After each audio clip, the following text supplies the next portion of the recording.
શંખ પસંદ કરો અને શંખ તો શંખને લઈ અને તમે કાન પાસે રાખો એટલે જે દરિયાનો ઘૂઘવાટ હોય એ જ ઘૂઘવાટ તમને શંખમાં પાછો સંભળાય.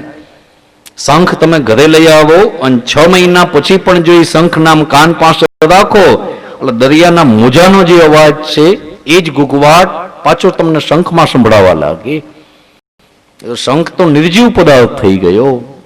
એ જ્યાં સુધી દરિયામાં હતા ત્યાં સુધી સજીવ, બહાર નીકળ્યા પછી તો નિર્જીવ છે, જળ પદાર્થ, પણ છતાં એમાં તો ચૈતન્યનો ભાવ કે 12 મહિના પછી પણ જો શંખને કાન પાસે રાખવામાં આવે તો એ જ ઘૂઘવાટ પાછો સંભળાવા લાગે. સતત નામ સ્મરણ તો એની અંદર પણ જળવાયેલું છે. જળ પદાર્થમાં ચૈતન્યના ભાવ બતાવ્યા. આજ ગોપીજનો કહે છે કે અમે પરમાત્માને ભૂલવાના અનેક પ્રયત્ન કર્યા, અમે એને ભૂલી નથી શકતા. સતત યાદ જ આવે.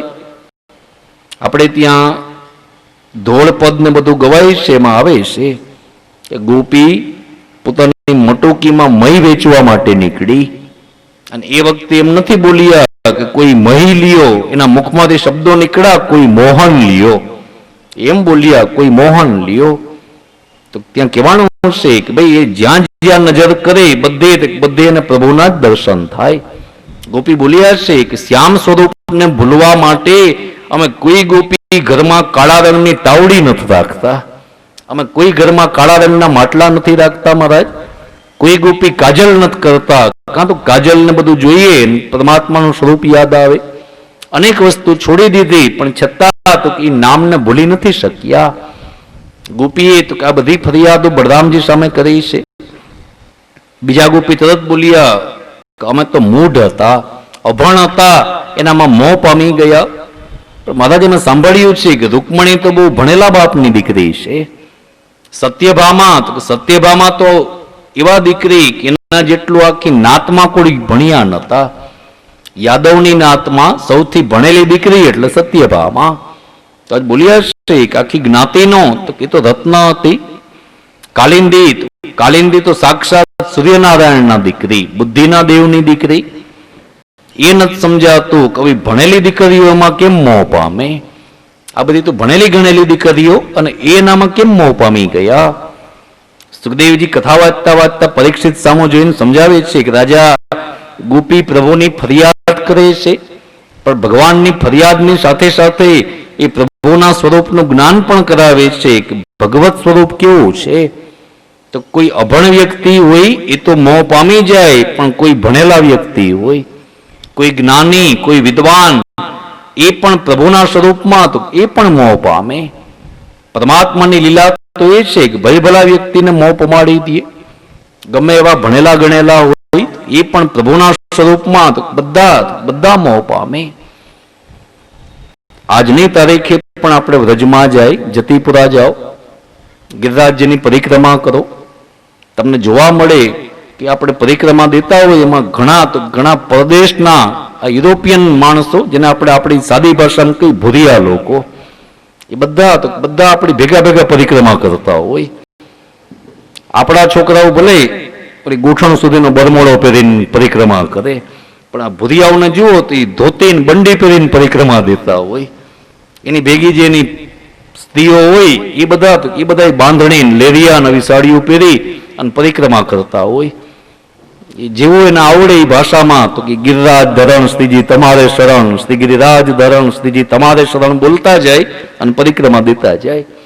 ત્યારે આપણા મનમાં એમ થાય જરા વિચાર તો કરો કે પરદેશની પ્રજા કોઈ ભારતીય પ્રજા નથી. અન્ય ધર્મ, અન્ય દેશ, અન્ય જ્ઞાતિ અને બધા ત્યાં પરિક્રમા દેવા આવે છે.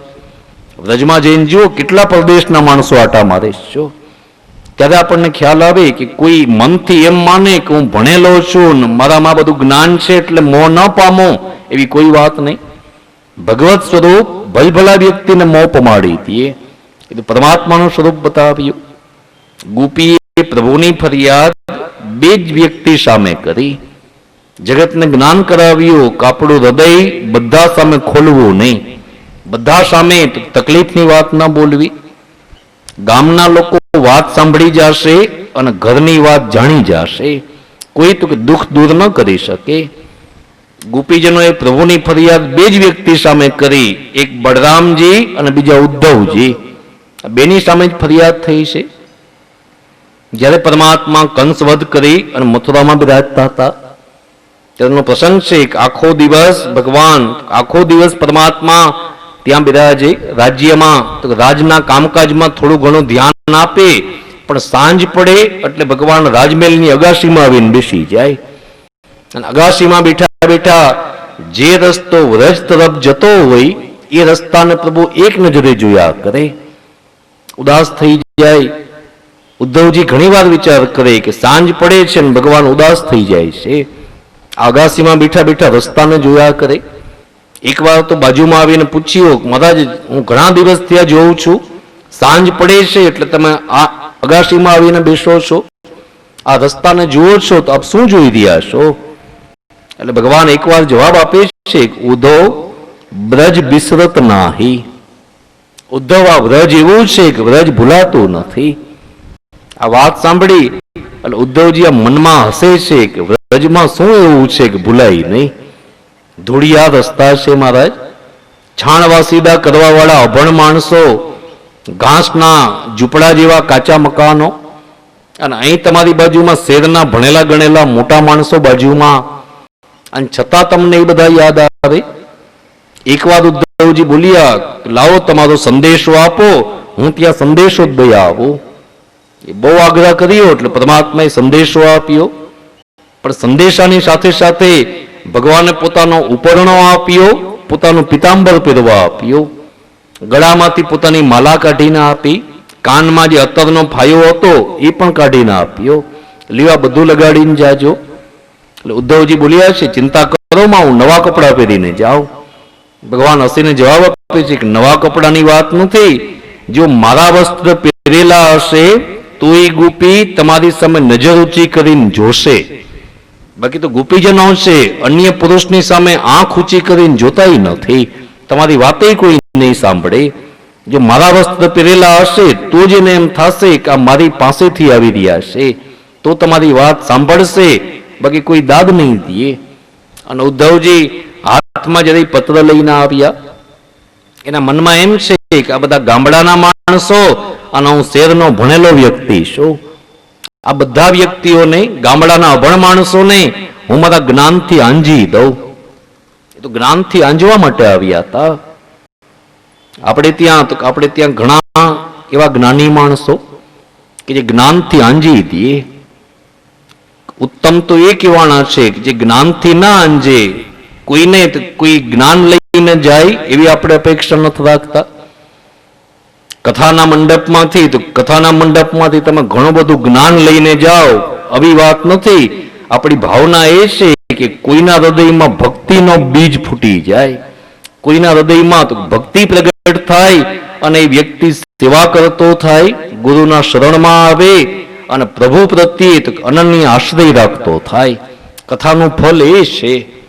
જ્ઞાનના પોટલા વાળવા બેઠા નથી અને હું અહીંયા જ્ઞાનના પોટલા ખોલવાય નથી બેઠો. આપણે અહીંયા શું કામ ભેગા થયા? તો આપણો ભાવ, હૃદયનો ભાવ પ્રભુ સ્વીકારે અને આપણી ભક્તિ વધે, અથવા ન હોય તો પ્રગટ થાય. એના માટેની આ બધી આપણી મહેનત ભક્તિની વાત છે.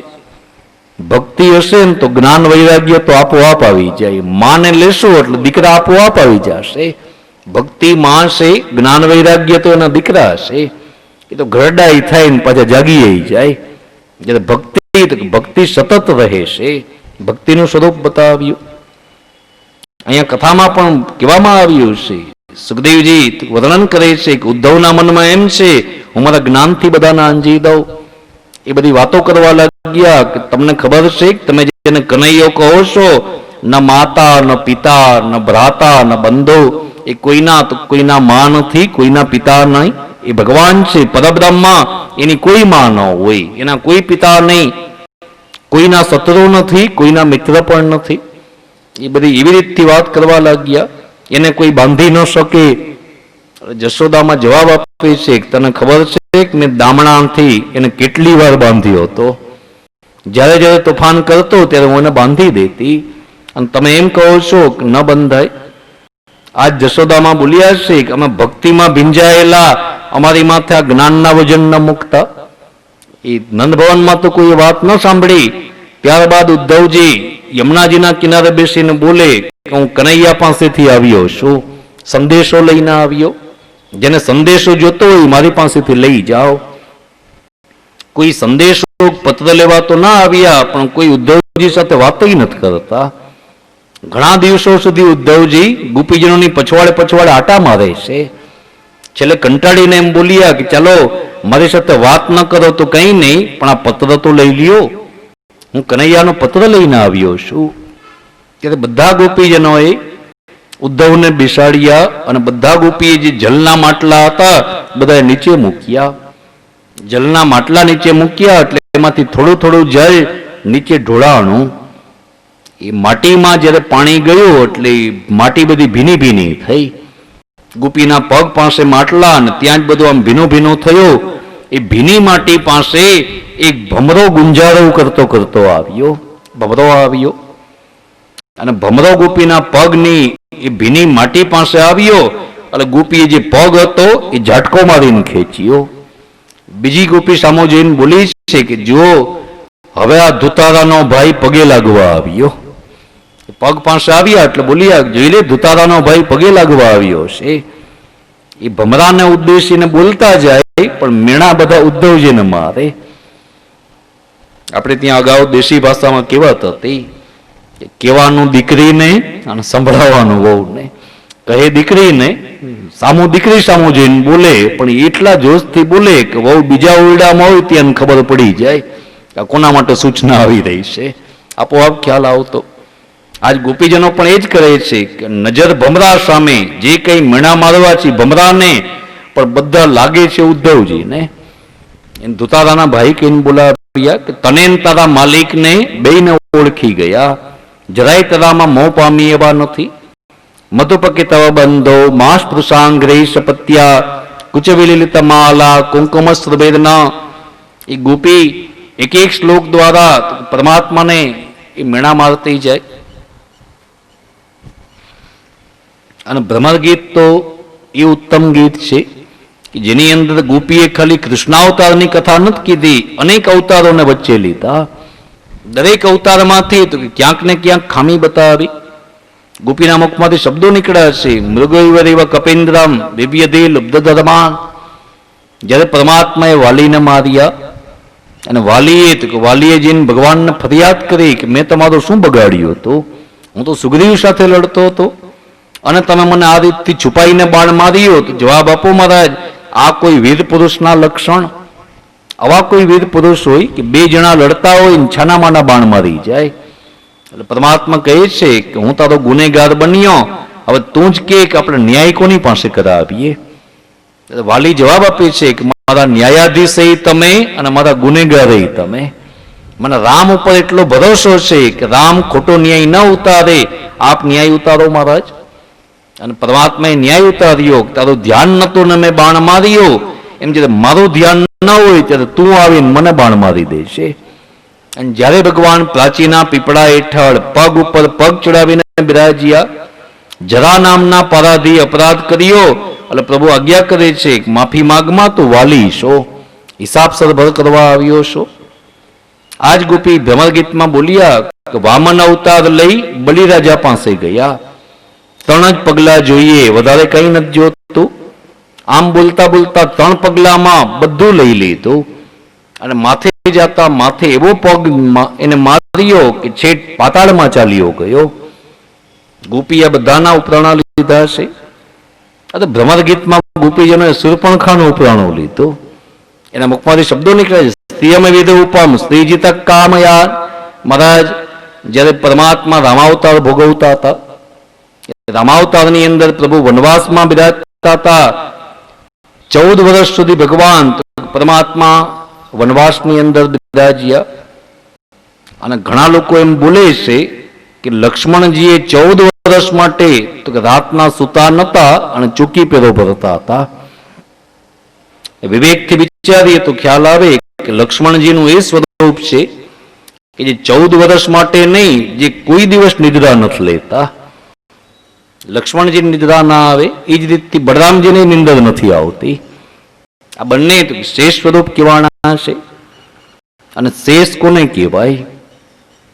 તો ભાગાકારના દાખલા ભણ્યા હોય એ ખ્યાલ હોય કે કોઈ પણ રકમને ભાગતા ભાગતા છેલ્લે જે વધે એનો શેષ એટલા વધ્યા, ત્યાંથી પછી દાખલો આગળ ન ચાલે.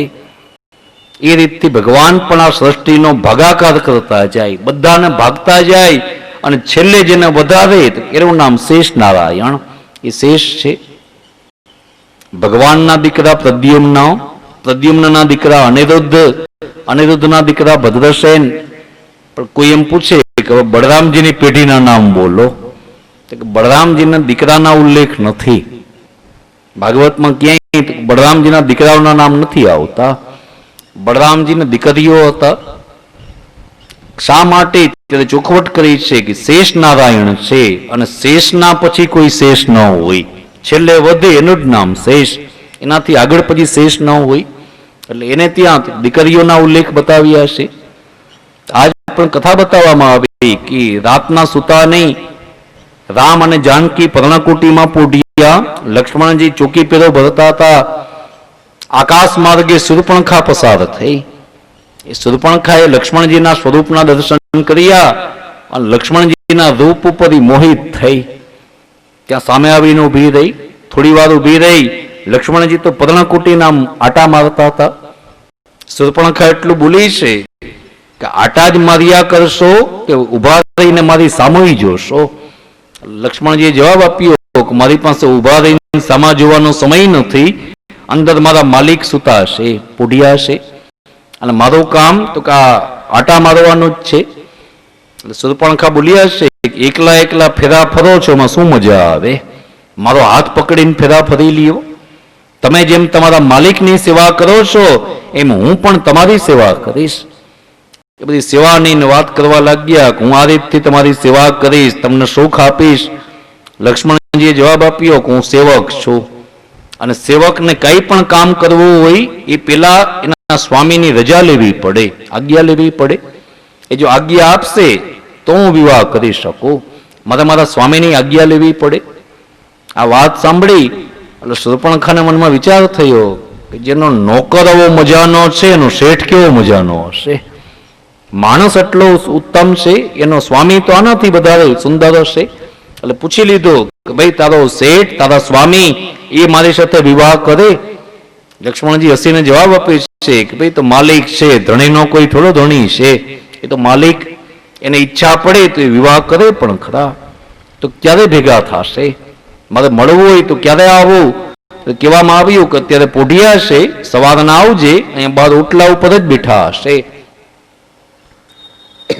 ત્યાં આવીને મળી જાય છે. ત્યારે તો શૂર્પણખા ચાલી ગઈ.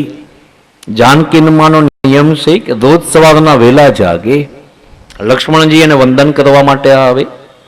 જાનકીનો નિયમ કે રોજ સવારના જાગે, હાથમાં 2 સુંડલી લીએ, નાની નાની છાબડી જેવી સુંડલી, એ સુંડલી હાથમાં લઈ જંગલમાં જાય અને જંગલમાં જે નિવારકણ ઉગે એ નિવારકણની સુંડલી ભરીને લઈ આવે, જેને આપણે ગુજરાતી આપણી ભાષામાં સામો કહીએ છીએ. સામો, નિવારકણ, ઋષિ ધાન્ય કહેવાય છે. આ સામો ઋષિ ધાન્ય એને જંગલમાં ઉગાડવો ન પડે, એ આપોઆપ ઉગી જાય, એની મેળે ઉગે. સુરણ, સામો, આ બધું આપોઆપ જંગલમાં થવા લાગે. આ બધું ઋષિ ધાન્ય કહેવાનું. ઋષિઓ માટે તો કે પરમાત્મા એવી વ્યવસ્થા આપી છે કે કોઈએ ખેતી ન કરવી પડે અને અમુક દ્રવ્ય તો આપોઆપ ત્યાં ઉગી જાય છે. સામો પણ એ ધાન્ય છે. અને સામા માટે કહેવાય છે કે એક ઋષિ પંચમીના દિવસે સામો લેવાની છૂટ. એક ઋષિ પંચમી હોય તે દિવસે સામો ખાવાની છૂટ છે. આપણે તો જ્યારે ફલાદની વાત આવે ત્યારે તરત કહીએ સામો કરી નાખો. તો ભાઈ બાકી તો ધાન્ય કહેવામાં આવ્યું છે. સામો છે ઋષિ ધાન્ય છે. ઋષિ પંચમી સિવાય અન્ય દિવસે છૂટ નથી આપી.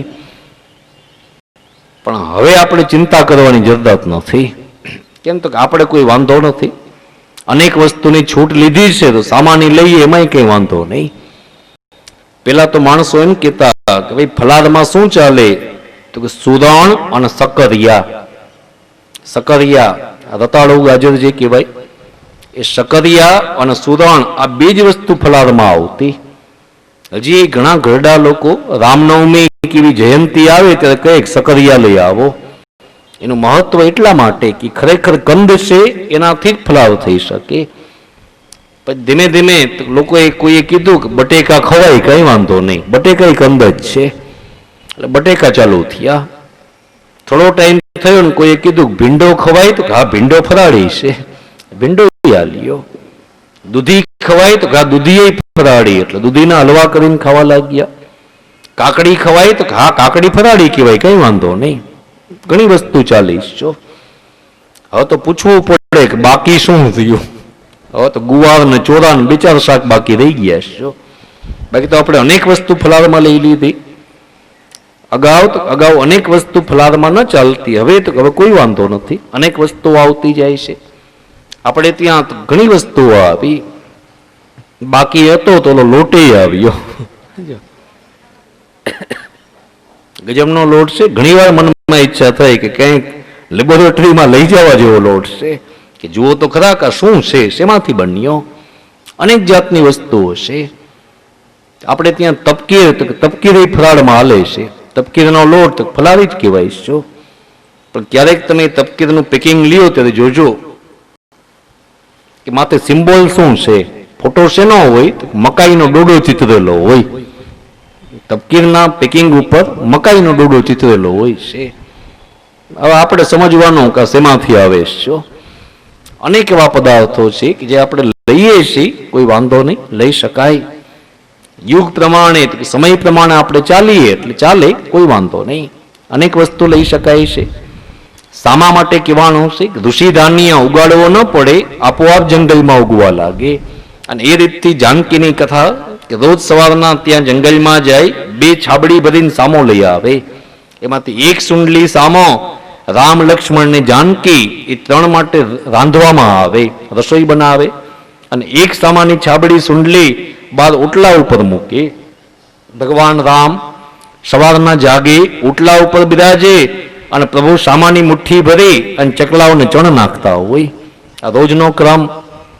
આજ પણ જ્યારે જાનકી જાગ્યા, લક્ષ્મણજી વંદન કરવા માટે આવ્યા, પગે લાગ્યા, એ વખતે જાનકી થોડી મજાક કરી કે લક્ષ્મણ, રાતના કંઈક દેરાણી લઈ આવવાની વાતો હાલતી હતી, 1 માંથી 2 થવાની વાત ચાલતી હતી. સારું છે જો તમે લગ્ન કરી લ્યો ને તો મને સથવારો મળે. જંગલમાં હું એકલી કંટાળી જાઉં છું, વિવાહ કરી લ્યો. લક્ષ્મણજી પણ આમ નીચું જોઈને વિનંતી કરે છે કે અરે માં, એ તો એક બલા હતી, મારી પાસે આવી હતી, મેં મારા મોટા ભાઈ ઉપર જવા દીધી, થોડા સમયમાં તો અહીંયા મોટા ભાઈ પાસે આવશે. લક્ષ્મણ અને જાનકી બગીચામાં ફૂલ લઈ રહ્યા હતા, વાટિકા જેવું કર્યું હતું, એમાંથી પુષ્પ વીણતા હતા. અને ભગવાન ઓટલા ઉપર બેઠા બેઠા ચકલાઓને ચણ નાખી રહ્યા હતા.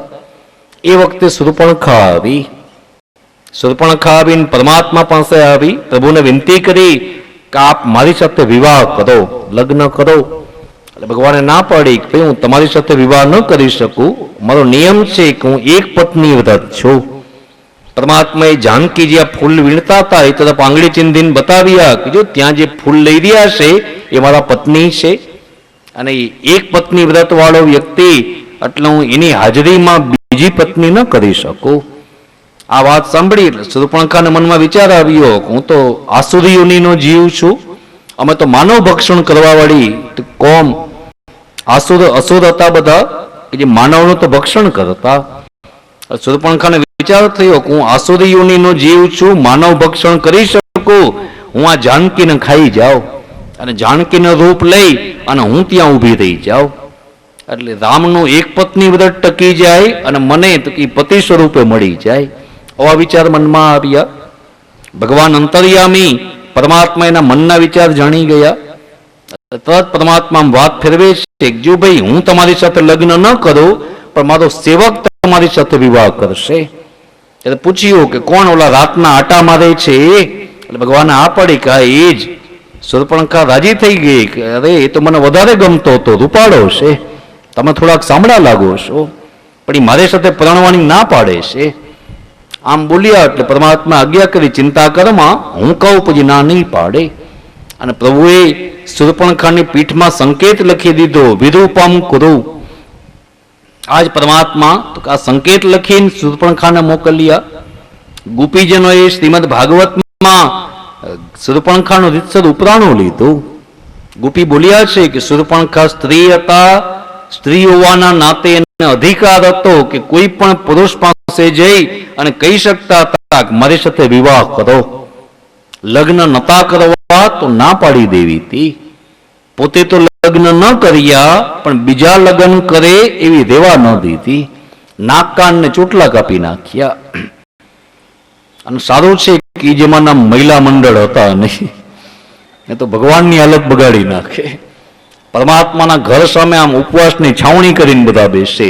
મહારાજ આ રીતથી કોઈ સ્ત્રીનું અપમાન કરી શકાય?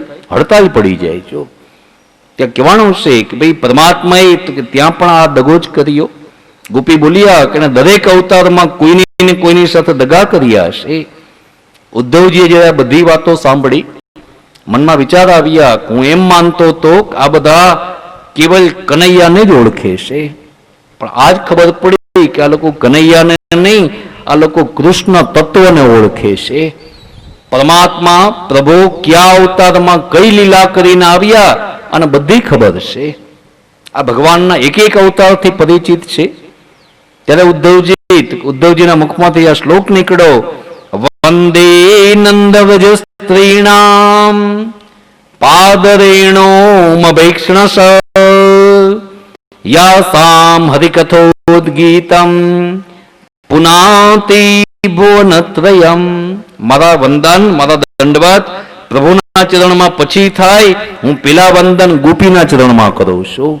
વંદે નંદવ્રજ સ્ત્રીણામ, જેના ચરણારવિંદની રજ ત્રણેય લોકને પાવન કરવા વાળી છે. આજ ઉદ્ધવજી સમજી ગયા કે આ કોઈ છાણ વાસીદા કરવા વાળી અભણ સ્ત્રીઓ નથી. આ બધા ઋષિમુનિઓ, યોગ સિદ્ધ મહાત્માઓ, આ બધી વેદની ઋચાઓ છે કે જે અહીંયા ગોપી બનીને આવ્યા. જ્યારે પરમાત્મા કૃષ્ણાવતાર લઈને પધારી રહ્યા હતા એ વખતે પ્રસંગ કહેવાય છે કે ભગવાને બધાને ભેગા કર્યા. બધાને ભેગા કરીને પ્રભુ સમજાવે છે કે જો ભાઈ હું અવતાર લઈને પધારો, એકલો ન જાઓ, તમારે બધાએ મારી સાથે આવવાનું છે. બધાએ પૂછ્યું કે અમે ત્યાં પૃથ્વી ઉપર જઈને શું બનીએ?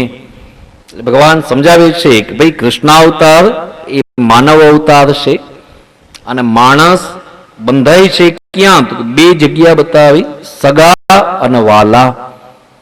માનવનું બંધન ક્યાં છે? તો કે સગાવાલામાં બંધન છે. સગાવાલામાં બંધાઈ જાય અને આ શબ્દ બોલાય છે ભેગા, સગાવાલા.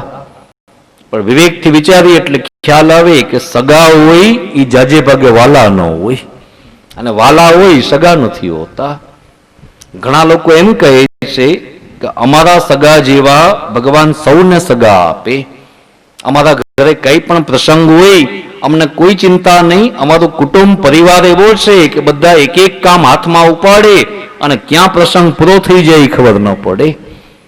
ઘણાના સગા બહુ સારા અનુકૂળ હોય અને ઘણા લોકો એમ બોલે કે અમારા સગા તો ખાઈ પીને નામ લેવા જેવા છે, કે આ અમારા પાડોશી બહુ મજાના, અમે ઘર ખુલ્લું મૂકીને ચાલ્યા જાય, અમને કોઈ ચિંતા નહીં. અમે ક્યાંક બહાર ગયા હોય ને કોઈ મહેમાન આવે તો અમારા પાડોશ એવા છે કે મહેમાનને સાચવી લઈએ. કોઈને આડોશ પાડોશના લોકો સારા મળ્યા અને કોઈને કુટુંબ પરિવાર સારો મળે. બે આપણને સારા મળે એવી અપેક્ષા ન રાખવી. આવી અપેક્ષા ન રાખવી કે અમને બધા અનુકૂળ મળે. કેમ? ત્યારે કહેવામાં આવ્યું છે કે યાદ રાખજો કે સગા તો ભગવાનને માથાના મળ્યા હતા. આમાંથી ઈશ્વરે બાકાત નથી. સામાન્ય માણસોની શું વાત કરવી? દેવાધિદેવ મહાદેવજીને ઉભા રાખીને પૂછવામાં આવે, મર્યાદા પુરુષોત્તમ રામને પૂછવામાં આવે અને પૂર્ણ પુરુષોત્તમ શ્રી કૃષ્ણ દ્વારિકાધીશ પ્રભુને પૂછવામાં આવે. રામને પૂછો એટલે રામ ભગવાન હસતા હસતા બોલે કે અમારા કુટુંબમાં ખટપટ હાલતી હતી અને ખટપટનો ભોગ હું જ બન્યો, મારે જ બધું ભોગવવું પડ્યું. મહાદેવજીને પૂછવા જાય તો શિવજી હસીને કહે છે કે મારે કોઈ કુટુંબ તો નહોતું, પણ લગ્ન કર્યા તો સાસરે જઈને બાજી આવ્યા, ત્યાં માથાકૂટ થઈ ગઈ. અને એ માથાકૂટનું પરિણામ કે મહાદેવજીને 2 વાર વિવાહ કરવા પડ્યા. ભગવાનને કોઈ પૂછે તો દ્વારિકાધીશ પ્રભુ તો એમ કહે છે કે મારા ઘરમાં તો બાળકો છોકરાઓ જ ઓટી વાર પાક્યા. એવા બાળકો મારે ત્યાં થયા કે જે ઋષિમુનિઓનો અપરાધ કરવા ગયા અને આખા કુટુંબનો સર્વનાશ કરાવ્યો. આમાંથી ભગવાન જો બાકાત નથી તો પછી વિચારજો કે સામાન્ય માણસોને શું વાત કરવી. આ બધા અનુકૂળ નથી મળતા. જ્યારે પરમાત્માએ પૂછ્યું કે તમારે શું બનવું છે ત્યારે દેવતાઓ એમ બોલ્યા કે અમને આપના સગા બનાવજો. એ સગા બનવાની વાત કરી એટલે પ્રભુએ વચ્ચે યમુનાજી પધરાવ્યા, એક તરફ વ્રજ અને એક તરફ મથુરા. અને ભગવાન આજ્ઞા કરે છે જેને સગા બનવું છે એ બધા મથુરામાં ચાલ્યા જાઓ, યાદવ કુળમાં જન્મ લેજો. યાદવ કુળમાં જન્મ લેશો એટલે કોઈ મારા દાદા, કોઈ મારા કાકા, કોઈ મારા કુટુંબી ભાઈ બનશો. તમે બધા સગા કેવા હશો? એ દેવતાઓ બધા યાદવ કુળમાં જન્મ લેવા માટે મથુરામાં આવ્યા. પણ જે ઋષિ મુનિઓ, યોગ સિદ્ધ મહાત્માઓ, વેદની બધી ઋચાઓ, આને પૂછવામાં આવ્યું તમારે શું બનવું છે ત્યારે બધા ઈચ્છા બતાવી કે પ્રભુ અમારે સગા નહીં, અમારે આપના વાલા થવું છે, અમને વાલા બનાવજો. ત્યારે ભગવાન હસતા હસતા આજ્ઞા કરે છે તો એક કામ કરો, વ્રજમાં ચાલ્યા જાઓ. અને વ્રજમાં જઈને એ ન જોતા કે તમને ક્યાં સ્થાન મળે છે. જો ગોવાળિયા બનાય તો ગોવાળિયા બનજો, ગોવાળિયામાં જગ્યા ન મળે તો ગોપી બની જાઓ, ગોપીમાં જગ્યા ન મળે તો ગાય, વાછડા, વ્રજના ઝાડવા, વ્રજના પાંદડા કઈ પણ બની જાઓ.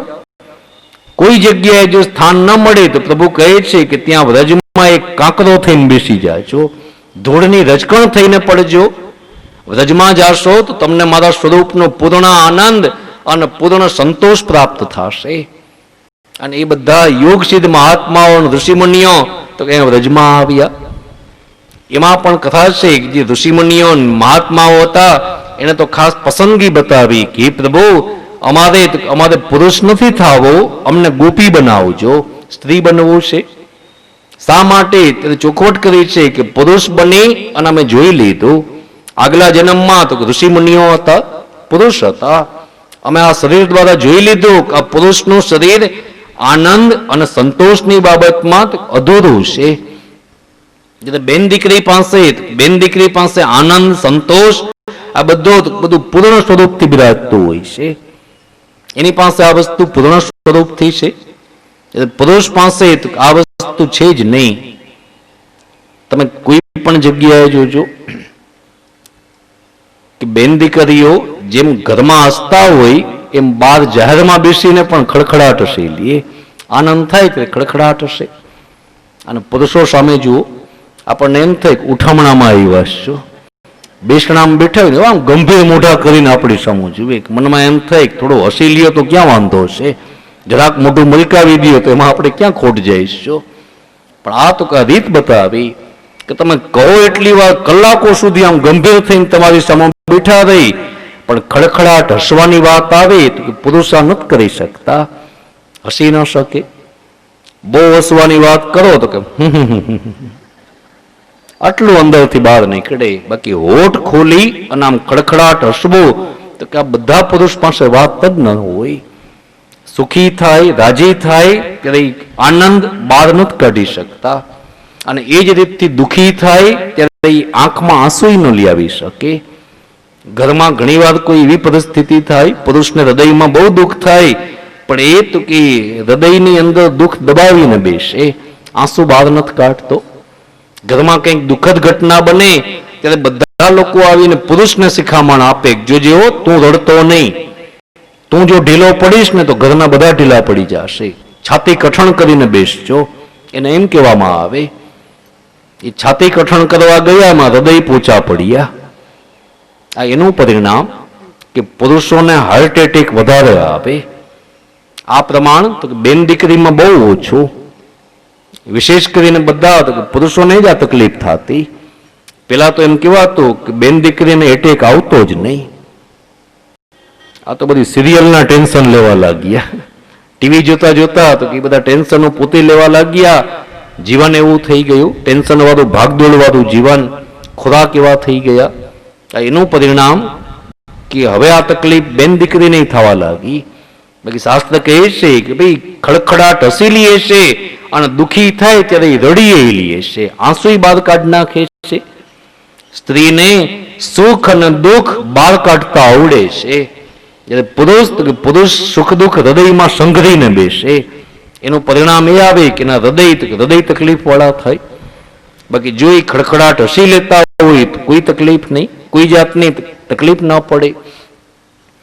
તમારા કોઈ સગા સંબંધી રાજકોટ રહેતા હોય, અમદાવાદ રહેતા હોય, શહેરમાં રહેતા હોય, તો એ શહેરવાળા સગા સંબંધીને પૂછજો કે ત્યાં બધી જેમ સંસ્થાઓ ચાલે છે એમ એક એવી સંસ્થા જ્યાં બધા અજાણ્યા માણસો ભેગા થઈને ખોટે ખોટા દાંત કાઢે, કઈ વાતમાં માલ ન હોય, પણ બધા ભેગા થાય એક બગીચા ક્યાંક એવી જગ્યા ગોતી લે, ત્યાં ભેગા થઈને બધા એકબીજા સામો જોઈને ખડખડાટ હસવા લાગે.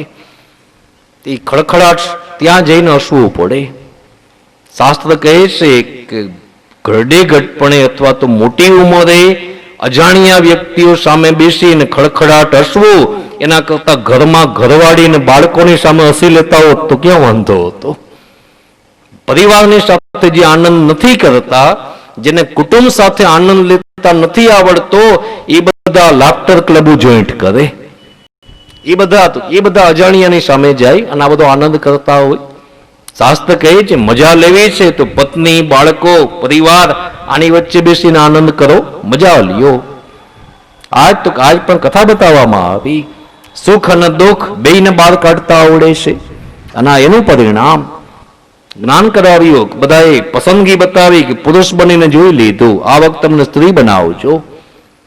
બે સ્ત્રીને, બેન દીકરીને બસમાં બાજુમાં બેસાડો અને હજી જુનાગઢ ના પહોંચે ને ત્યાં ખબર પડી જાય કે આનું સાસરું ક્યાં છે, માવતર ક્યાં છે, કેટલા દરિયા જેઠિયા, કેટલા બાળકો, કેટલા કુંવારા, કેટલા પરણેલા. ઘણા તો ફોન નંબર દેતા આવે, કેશોદ આવો ને તે અમારા ઘરે આવજો. પાછા આવે ખરા, બસમાં ભેગા થયા હોય અને એમાં સંબંધ બંધાઈ જાય છો. એક થોડીક વાર માટે બાજુમાં બેઠા અને સંબંધ બાંધતા આવડી ગયો. અને પુરુષોને બાજુમાં બેસાડીને છે મુંબઈ સુધી મૂકી આવો. એ બાજુવાળાને પૂછે નહીં તારું નામ શું છે, કાં તો કે બેયને એમ છે કે હું રાજા છું. ઓલાને એમ હોય કે હું રાજા, હું શું કામ બાજુવાળાને પૂછું. બાજુવાળાને એમ થાય કે હું રાજા છું. પુરુષમાં તકલીફ એ હોય કે કોઈ પ્રજા છે જ નહીં, આપણે બધા રાજા છીએ. જો સૌના મનથી મનમાં એમ માનીએ કે શું કામ બાજુવાળાને બોલાવીએ, આમાં શું કામ એની સાથે સામેથી વાત કરવા જાય. થોડો અહમ હોય છે અંદર. પુરુષમાં તો એક જન્મથી રહેલો અહમ છે. જ્યારે બેન દીકરીની રીત બતાવી કે સરળ હોય, સહજ હોય, જેમ રહેવું હોય એ રીતથી રહી શકે છો. એ બેઠા બેઠા થાકે ને તો આમ એક પગ ઊંચો લઈ લઈએ, એને તો એને કોઈ સંકોચ ન હોય. એ મન પડે તો આમ બે પગ આમ કરીને બેસી શકે, એને શું વાંધો છો. અને પુરુષોને તમે જુઓ ને તો પુરુષોને એમ થાય કે અમે કેવા લાગશો, એટલે ગોઠણ દુખતા હોય ને તોય બેઠા રહે. દુખતા હોય મનમાં એમ થાય કે આપણું હાલે તો આપણે આમ એક પગ રાખીએ, પણ મનમાં એમ થાય કે બધા સામો જોશે ને કેવા લાગશો. એટલે તકલીફ હોય ને તો સહન કરી લઈએ, પણ એ સહજ ન થઈ શકે, સરળતા નથી આપણામાં. પુરુષ પાસે સરળતા સહજતા નહીં. એનું પરિણામ અનેક જાતની તકલીફ છે. જ્યારે બેન દીકરીમાં એક વસ્તુ બતાવી કે જે કંઈ એના ભાવ હૃદયના છે તો એ મુજબ એ કરી શકે છે. પુરુષને એમ થાય કે હું આમ કરીશ તો શું થશે, ને આમ કરું ને કોઈ જોશે તો કેવો લાગીશ. આ તકલીફમાં તૈયાર. આજ બધા ઋષિમુનિઓ તો જ્ઞાની પુરુષો હતા. ભગવાનને હાથ જોડીને કહે છે હે ઈશ્વર, અમે ગયા જન્મમાં પુરુષ હતા, જ્ઞાની બન્યા, ઋષિ બન્યા, પણ અમારી અંદર તો સરળતા ના આવી, સહજતા ના આવી. સહજ હોવું તો આખું અલગ છે, દીનતા રાખવી વાત અલગ છે, અને સહજ થવું નહીં સાવ અલગ વાત છે. જો સાવ સહજ થઈ જાઓ, જે કંઈ થાય છે થવા દો, જેવા ભાવ ઉત્પન્ન થાય તો એ મુજબ જીવી લ્યો. સહજતાથી જીવન બતાવ્યું. એ બધાએ માગણી કરી કે અમને સ્ત્રી બનાવજો. નાનકડીક વસ્તુમાંથી આનંદ લેતા આવડે છે, નાની બાબતથી તો કે આનંદ શોધતા આવડે છે. અમારે તો આ કથા વાંચવાનું જ કામ? કોઈ કહે કે ભાઈ આ તમારો ધંધો શું, તોય અમારે કેવું પડે કથા વાંચવાનો. ગમે એ પ્રશ્ન પૂછો તો વાત એક જ આવે, કથા વાંચવી. દર 8 દી થાય એટલે માણસો બદલી જાય, નવા માણસો હોય, નવો મંડપ હોય, વળી પાછી કથા શરૂ કરીએ. અનેક જગ્યાએ કથા વાંચતા હોય તો ઘણીવાર જોવા મળે કે બધા કથા સાંભળતા હોય, વ્યાસપીઠ તો જાજે ભાગે આમ ઊંચી જ હોય, બધા શ્રોતાઓ આમ સામે બેઠા હોય. તમે બધા ત્યાં બેઠેલા તમે જુઓ તો તમને આમ બધું એક સમાન દેખાય. તમે ત્યાંથી નજર કરો તમને આમ બધા આમ સીધા દેખાતા હોય, પણ અહીંયા વ્યાસપીઠ ઉપરથી જોયું એટલે અમને તો અમને આમ છેટ સુધી બધું દેખાતું હોય. તો પુરુષોની વાત અલગ હોય, બેન દીકરીની વાત અલગ હોય. પુરુષ માટે જોવા મળે કે ભાઈ આજે આ બાજુ બેઠા, કાલે જુઓ તો પાછા વચ્ચે બેઠા હોય, પરમદી જુઓ તો પાછા આઘા ક્યાંક બેઠા હોય. એ ગમે ત્યાં જ્યાં સ્થાન મળે ત્યાં બેસી જાય, પણ બેન દીકરી માટે જગ્યા હોય ને આમ ખાસ હોય, એને જાણે કેમ રિઝર્વેશન કરાવેલી હોય. એ રોજ તો રોજ ત્યાં જ જોવા મળે. આમ મંડપમાં નજર કરીએ કે આ બાજુ એટલે એ બાજુ જ હોય. પાછા જો એ સ્થાન તો નક્કી હોય, પણ એ બાજુમાં બેસવા વળી નક્કી હોય કે રોજ આની જ બાજુ બેસીને કથા સાંભળતા હોય. જો એ બાજુ વાળા તો એ આમ એના બધા નક્કી કરેલા હોય કે આપણે તારી જ બાજુમાં બેન કથા સાંભળવી છે તો જ આ ફળ મળશે. એ રીતથી બધા તો બેઠા હોય, આનંદથી કથા ચાલતી હોય, બધા એક ચિત્ત આમ કથામાં વ્યાસપીઠ સામો જોઈને બેઠા હોય. અને એ વખતે બાજુવાળી ધીમેકથી કોઈ સોપારીના કટકા લઈને આવ્યા હોય, કોઈ ઓલા કચીકા આંબીલા બધું લઈને બેઠા હોય. પછી એને એમ થાય કોઈનું ધ્યાન નથી, ધીમેકથી બાજુવાળી એમ કે લે કોઈ નથી જોતું, લઈ લે. ધીમેકથી એક કટકો લઈએ. એમ કથા સાંભળતા કોઈનું ધ્યાન ને ફાટ દઈને મોઢામાં નાખી વળી પાછા આમાં શ્રદ્ધાપૂર્વક માથા હલાવે આપણી સામે. ત્યારે આપણને એમ થાય કે મજા કરો, આનંદ કરો. ભાઈ આનંદ કરવા તો બેઠા હશે. આજથી વિઠ્ઠલેશ સત્સંગ મંડળ, મહિલા મંડળ દ્વારા આયોજિત જ્ઞાન યજ્ઞ. આનું કારણ શું? તો કે આપણે આનંદ માટે જ ભેગા થયા છીએ. કોઈની માનતા નથી, કોઈને કંઈ નડતું નથી, આપણને કોઈ તો કંઈ તકલીફ નથી. આપણે બધા અહીંયા ભેગા શું કામ થયા? તો આનંદ કરવા માટે કે ભાઈ બધા આનંદથી ભેગા થાય, ભગવત નામ લ્યો. આટલા ગુરુદેવના સ્વરૂપ પધાર્યા, બધાના તો વટનામૃતના લાભ મળ્યા. આ બધામાં આપણે કર્યું શું? આનંદ લીધો. કથા પૂરી થશે તો બધા આપણે એમ જ બોલશું બહુ આનંદ આવ્યો, બહુ આનંદ આવ્યો. જો આપણે એટલે જ તો ભેગા થયા, આનંદ માટે તો ભેગા થઈ છે. આનંદથી તમે જે કંઈ કટકા ખાતા હોય ખાઓ, મજા કરો. પણ વિચારી એટલે ખ્યાલ આવે કે એક નાનકડા સોપારીનો કટકો એનું મૂલ્ય કરવા જાઓ, કિંમત કરાવવા જાઓ તો કેટલી કિંમત થાય? 25 પૈસા, વધીને 50 પૈસા. એક નાનકડો ટુકડો સોપારીનો આપે કે એક ઓલો આંબીલો કચીકો આપે, એ એક ટુકડામાં તો એમ કહે કે અમારી પાકી બેનપણી, એની ખાસ બેનપણી થઈ જાય કે રોજ પછી એની જ બાજુમાં બેસે. એક નાનકડી વસ્તુ દ્વારા સંબંધ કેમ બાંધવો એને આવડે છે. નાની નાની બાબતમાંથી તો એને મજા મળે, નાનકડી વસ્તુમાંથી આનંદ લે.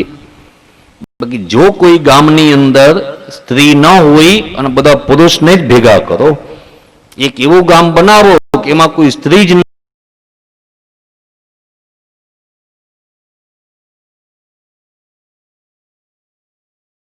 પુરુષો, યાદ રાખજો કે બે બાજુ તલવાર લટકાડીને ફરે. એક બાજુ નહીં, પછી બે બાજુ તલવાર હોય. માથાકૂટ ને કાપા કાપી સિવાય વાત જ નહીં. સમાજ બેન દીકરીની લાગણી ઉપર ટકેલો છે. આપણા વ્યવહાર સંબંધ બધા જળવાય છે ક્યાંથી? તો ઘરથી, બેન દીકરીથી સંબંધ જળવાતા હોય. પુરુષો તો પોતાના વેપાર ધંધો કામકાજમાં પડ્યા હોય. એ તો કે બધી જગ્યાએ હાજરી ના આપી શકે, પણ સ્ત્રી માટે લખ્યું છે કે ઘરને પણ સંભાળે, પરિવારને પણ સંભાળે અને સમાજના વ્યવહારને સંભાળે. એ તો બધું સંભાળી શકે. શક્તિનું સ્વરૂપ ગણવામાં આવ્યા છે. આજ બધાએ માગણી કરી કે અમને ગોપી બનાવજો, અને એ બધા ઋષિમુનિઓ ગોપી બનીને આવ્યા. આજ ઉદ્ધવજી ઓળખી ગયા કે આ કોઈ સામાન્ય ગોવાલણ નથી, આ બધા તો ઋષિમુનિઓ, આ બધી વેદની ઋચાઓ છે. અહીંયા ગોપી બનીને આવ્યા. ઉદ્ધવજી ગોપીને વંદન કર્યા, ચરણની રજ માથે ચડાવી. અને જ્યારે મથુરા પાછા આવ્યા, ભગવાનની સામા હાથ જોડીને ઉભા રહી ગયા. એટલે પરમાત્મા તો મિત્ર હતો ઉદ્ધવ, એને એ રીતથી પૂછ્યું છે, ઉદ્ધવ કા ભયો? ઉદ્ધવ શું થયો? ઉદ્ધવજી જવાબ આપે છે, ઉધા થા સો સીધા હો ગયા.